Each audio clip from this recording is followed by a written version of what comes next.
নমস্কার বন্ধুরা, মানবীর রান্নাঘরে আপনাদের সবাইকে স্বাগত জানাই। আমার আজকের রেসিপি হলো কুমড়োর ছক্কা। নিরামিষ দিনের জন্য এটা একটা আদর্শ খাবার। পুজোর দিনের জন্য এটা একদম আদর্শ। লুচি আর কুমড়োর ছক্কা বাঙালিদের একদম স্পেশাল খাবার। তো কে কীভাবে বানান জানি না, আমরা বাড়িতে যেভাবে বানাই সেটাই আজকে শেয়ার করব। এর জন্য এই কুমড়োটা বেশ একটু ভালো হওয়া দরকার। এই ছবিতে যেরকম কালার রয়েছে ওই রকম হলে ভালো হয়। ওটাকে আমি ভালো মতো কেটে নিয়েছি। 2-3টে আলু আর কুমড়ো কেটে ধুয়ে রেখে দিয়েছি। আর ওইদিকে ছোলা ভিজিয়ে নিয়েছিলাম। ছোলা ভেজানো অবশ্যই লাগবে, 4-5 ঘন্টা ভিজিয়ে রাখতে হবে।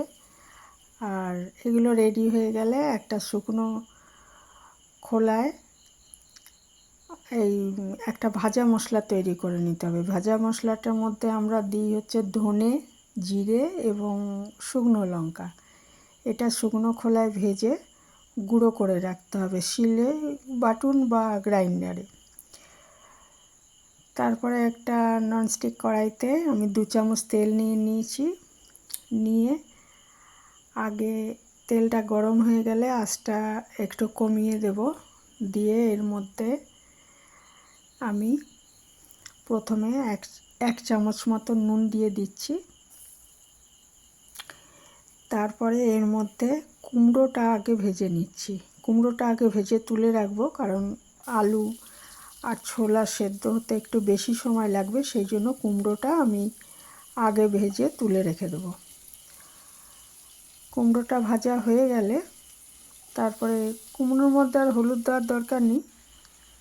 আলুটা ভাজার সময় তখন হলুদ দেব। এটার মধ্যে নুন তো দেওয়াই আছে, পরে নুনটা দেখে দিতে হবে যে নুন আর লাগবে কি না। কুমড়োটা ভাজা হয়ে গেলে ওই কড়াইয়ের মধ্যে আর একটু তেল দিয়ে তেলটা গরম করে নিয়ে আমি জিরে ফোড়ন দিয়ে দেব। দিয়ে এতে ধুয়ে রাখা আলুগুলো দিয়ে দিলাম। দিয়ে এর মধ্যে ছোলাও দিয়ে দিলাম, ভেজানো ছোলাগুলো। এবারে এগুলোকে ভেজে নেব।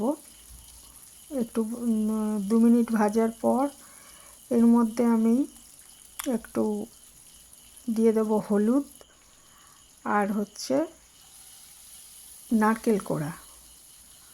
এগুলো দিয়ে আবার মোটামুটি যাতে ভাজা হয়ে যায় সেইভাবে ভেজে নেব। 2-3 মিনিট আরও ভেজে নেব।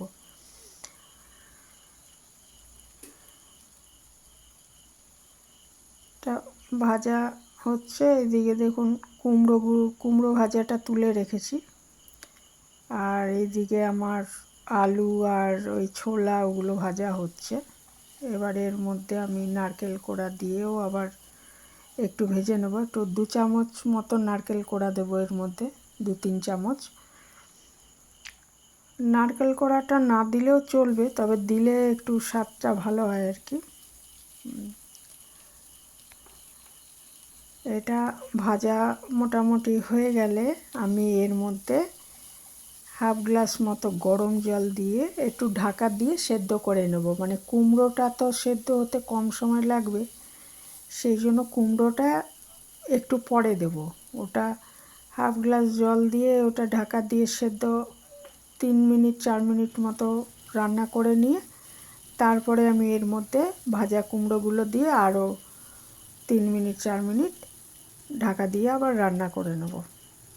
আর আমি কিন্তু কোনো রকম মশলা দিইনি এর মধ্যে। যে ভাজা মশলাটা করে রেখেছি ওটা একদম শেষে দেব। আর এটা এই সাতলানোর সময় শুধু জিরে ফোড়ন দিয়েছি, কোনো রকম মশলা ব্যবহার করা হয়নি। আর এই সময় একটুখানি হাফ চামচ মতো চিনি দিয়ে দিতে পারেন, কারণ এই তরকারিটা একটু মিষ্টি মিষ্টি হলেই ভালো লাগে। তারপরে এটা দেখুন 3-4 মিনিট পর আমি ঢাকাটা খুলে দেখলাম যে কিছুটা তো সেদ্ধ হয়ে গেছে আলুটা। এবার এর মধ্যে ওই ভেজে রাখা কুমড়োগুলো দিয়ে দেব। দিয়ে আবার ঢাকা দিয়ে 3-4 মিনিট রান্না করে নেব।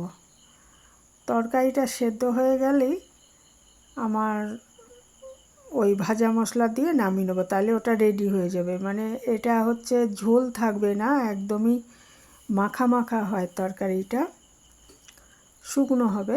আর ভাজা মশলাটা আগে দেবো না, তাহলে ভাজা মশলার যে সুন্দর একটা গন্ধ আছে সেটা নষ্ট হয়ে যাবে। ওই জন্য একদম তরকারিটা যখন সেদ্ধ হয়ে যাবে নামানোর আগটায় আমি ভাজা মশলাটা দেব। আর এটা আবার ঢাকা দিয়ে রান্না করে নিচ্ছি 3-4 মিনিট। ঢাকাটা খুলে এবারে দেখতে হবে যে সেদ্ধ হয়েছে কিনা। সেদ্ধ হলে এর মধ্যে ভাজা মশলাটা, আর দেখুন এ শুকিয়েও গেছে আর তরকারিটা সেদ্ধও হয়ে গেছে, তরকারি আলু কুমড়ো সবই সেদ্ধ হয়ে গেছে। তাই ভেজে রাখা মশলাটা, ওই ধনে জিরে আর লঙ্কা শুকনো খোলায় ভেজে যে আমি গুঁড়ো করে রেখেছি সেটা মিশিয়ে দিচ্ছি।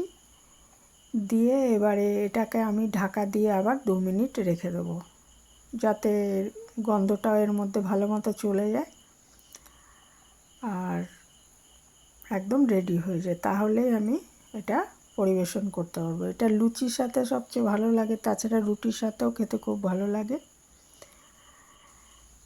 তো আপনারা কে কে বানান এইভাবে জানাবেন আমাকে কমেন্টে।